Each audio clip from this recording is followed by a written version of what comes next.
Well, hello, everybody, and welcome to another amazing, wonderful, fantastic webinar. So, if you haven't already checked out passbuddy.com, I would tell you to go on over to passbuddy.com. That's where I have all of my practice questions, tests, quizzes. You could sign up for private tutoring, crash courses, all those wonderful, amazing things. And we have a community there. You could also find us on Facebook.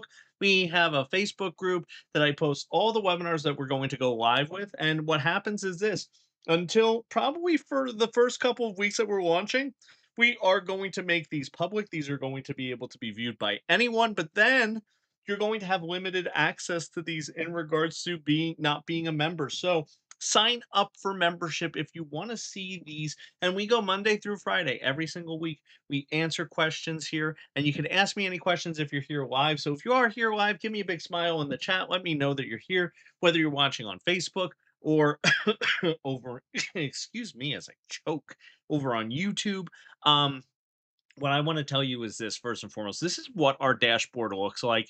You get to see your current pass rates, all these amazing things. And there's a lot of great things that we've integrated into the questions that I think are going to be really cool for you as you're going through and taking your practice exams. So let's jump into property ownership, shall we? Let's take a look at this. So the first question says, a wall erected on two adjoining properties belonging to two different persons is a shared wall, common wall, community wall, or party wall. What say you? What say you in the chat? What do you say? What do you say? So this one, it's funny because what happens is whenever we have a wall that is going to be adjoining two properties, so are there times that you could think of where there would be a wall between two properties? Think about that. So, couple that come to my mind, right, is in like a townhome structure. Like, okay, you want to know where I am right now?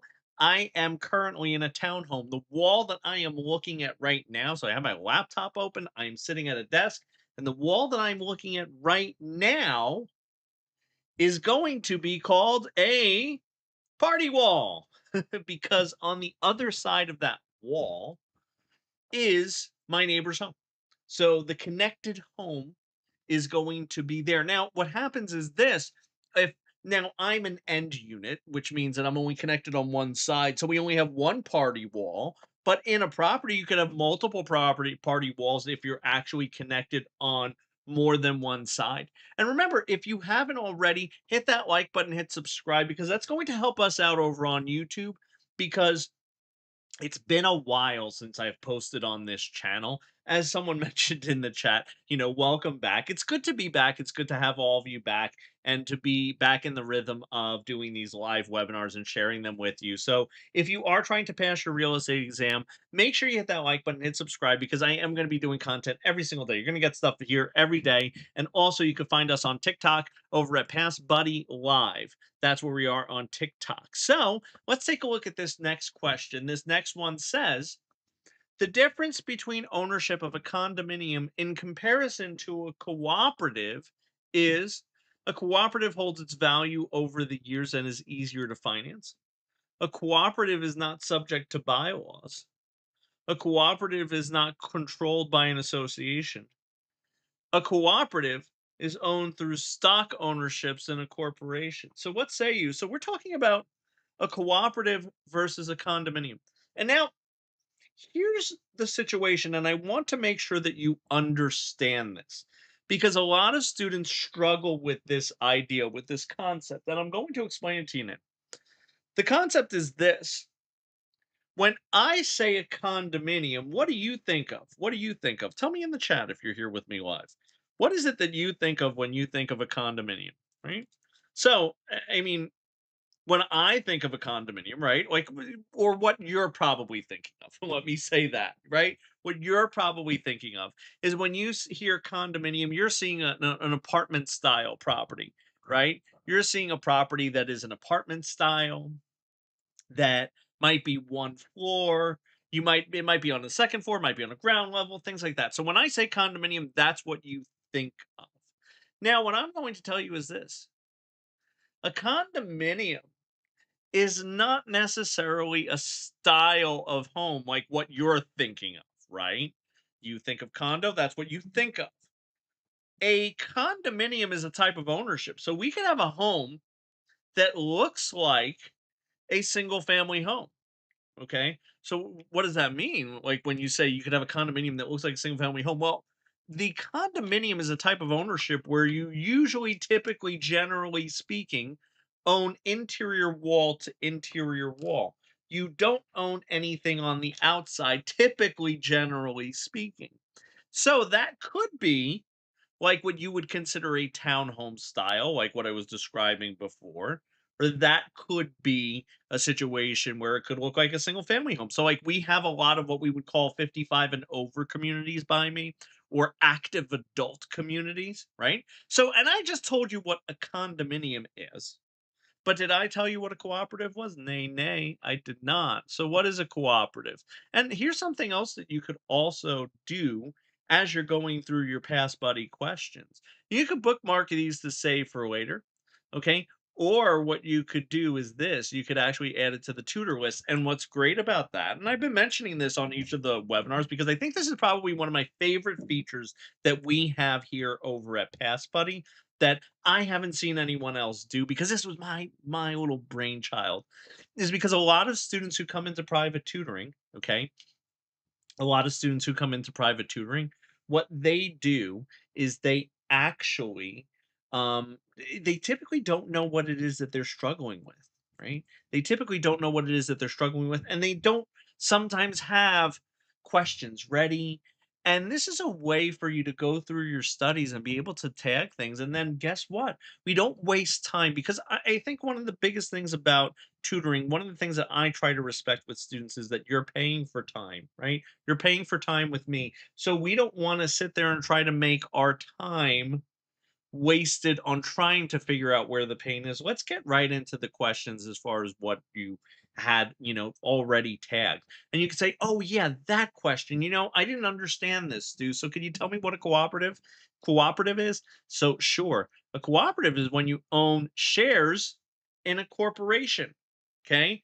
You own shares in a corporation. So, and what do I mean by that? Because, a lot of times when I'm talking about shares in a corporation, you're like, okay, so you own shares in like Pepsi? No, nay, nay, that's not what I'm talking about.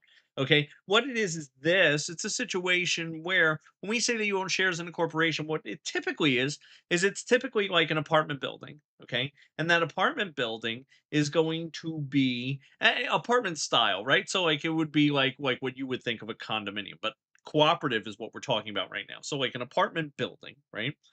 And that building is owned by a corporation, and that corporation is probably the address of the building. And it typically is. It's usually like, if the building is 123 Clover Street, then it's 123 Clover Street LLC, right? And you would own shares in that corporation that owns that building. So technically, when you own a cooperative, you don't own real property, you own shares in a corporation, and they give you what is called a proprietary lease to that unit. Okay, so you do get access to use and possess a unit, right? But what happens is that use and the possession of that unit is going to be based off of the stock ownership that you have. And here we have the explanation down here. I wanted to just scroll down there so that you could see that as you're answering the questions over on passbuddy.com, it says a cooperative owner does not receive title to her individual unit, but instead receives stock ownership in the corporation that owns the entire complex, as well as a proprietary lease. Look at all that stuff. Didn't I just say all that?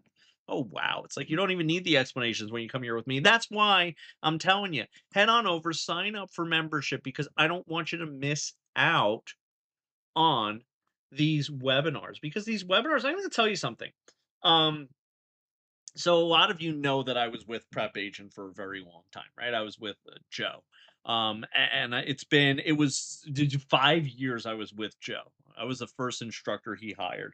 And something that I will tell you is this: we had webinars I've done them for over 5 years at Prep Agent. And one of the first things I wanted to do over here at Pass Buddy was incorporate webinars, because I'm going to tell you, students who regularly come to the webinars. Students who regularly come to the webinars pass their exam. Hands down. Students who come to the webinars regularly pass their exam. We saw the biggest difference, okay, when we examined what happens with students as far as who doesn't pass and what they don't do consistently versus people who do pass their exam, and it was attend the webinars. So that's why these are really important to come in and to hear this kind of stuff. And we go over, and here's the thing with the webinars. It's not just me blasting through questions. That's why you see I usually get through like 5 or 6 questions in the time that I have allotted. But what happens is this, it's about those conversations that you have in between. And I'll tell you why these are important. Okay. Because, and we're going to get to this question in a second. Don't you worry. Okay. The reason why these conversations are important is because I want you to take yourself back to when you were in a live classroom, right? The last time you were in a live classroom. Okay. And I want you to remember your favorite instructor, your favorite teacher, your favorite professor. Okay. And I'm going to tell you the things that your favorite professor, your favorite teacher, your favorite instructor did were the conversations in between the material that sometimes weaved in other information, sometimes weaved in insight. They gave their experiences. I remember those were always the instructors that struck me as passionate, struck me as being interesting and engaging. So, what happens is a lot of you, not 100% of you, but a lot of you go in and you take your and you taking all of your classes online. So what are you missing? What are you missing? Well, you're missing out on that wonderful, amazing interaction with the instructors. Okay. You're missing out on the wonderful interaction with the instructors. And that's something that you're getting here. It's like the in between the little side quests that I go on. So let's read this one. This one says a tenant is interested in leasing commercial office space and needs approximately 2,000 square feet to operate. The agent showed him a space that measured 40 feet by 50 feet, but stated that the tenant would pay for 2,200 square feet, including his portion of the common areas. The square feet quoted is the usable area, the gross leasing area, the net leasing area, or the rentable area. So someone said C over in there. It's actually going to be the rentable area. So let me ask this question over there in the chat, and I'm going to explain to you why we refer to as the rentable area. Let me ask this question. What is a net lease? What is a net lease? So, and thank you for joining. Thank you for chiming in for those of you who are live with me. I really do appreciate that. Does help out. And also remember, hit that like button, hit subscribe. That really does help us. So, what is a net lease? So, let me explain that. Okay. So, a net lease, okay, is going to be a lease that has the tenant paying the taxes, maintenance, and insurance. Okay. So, let me ask this question because a lot of students always say this. They always say to me, Stu, why would a tenant want to pay the landlord's taxes, maintenance, and insurance? Oh, that sounds absolutely crazy. Why would they want to do that? So, what is the reason that you want to do that? And also, too, you know what? It is tough whenever you get a question wrong or you get something that you're coming up to and you're getting these questions. You're struggling with some of them. What I'm going to say is this: I would rather you get a question wrong here or get questions wrong as you're doing the practice exams and learn from it than to get the questions wrong on the test, right? So guess what? I would rather bank on the student that gets a 0 on practice exams but learn something each and every time they get a question wrong versus a student that gets 100 but doesn't know why they got 100%. They can't apply that knowledge then, right? So the reason why, going back to the net lease, right? The reason why a tenant would want to pay for a net lease, they would want to pay the landlord's taxes, maintenance, and insurance, is because it is it is a tax benefit to them. They get the tax write-offs. So, do you know what type of properties usually do net leases? Okay. And that's where the word net lease comes from, right? So, it comes from like net leases. So, when we're talking about the type of companies, right, that would do this, and they're usually companies, right? So, you would never do a net lease for like your condominium, right? So, like, if you had a condominium or a single family home that you rented out, or some type of property when you were in college, even now, it's a situation where your residential rental that you're living in is typically not a net lease because you're not a corporation that is going to be that is going to be writing off the taxes, maintenance, and insurance. Typically that's like your Best Buys, your Walmarts, your Targets. All of those are going to be properties that would typically companies that would typically go ahead and do a net lease because it's in their benefit, right? So when we are talking about what is the rentable area, right? um the rentable area is going to be what we're referring to here. That is what that is what they're going to be paying for here, the square footage that they have here. So let's keep it moving, let's keep it grooving, shall we? So a temporary right given to someone to use someone's land is known as a pertinent easement, a license, an easement in gross, or a deed restriction. What say you in the chat? What say you? So we have to differentiate this one because there's two easements here. We have deed restriction. We also have license. So here's the thing, process of elimination, right? Process of elimination. Whenever you see two answers that might be similar or might be things that you might say, hey, could we eliminate them? Right? You know, I would eliminate the easements. Okay. Oh, I see you there.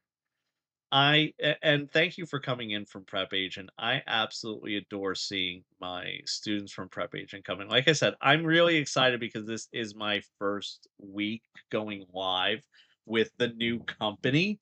And guess what? Right now, the new company is all me. So it's all my ideas, all my stuff. So this is definitely the temporary right to use someone's land is a license. And can we give me an example of what a license is? Um, yeah, and it's funny because and I have no ill will.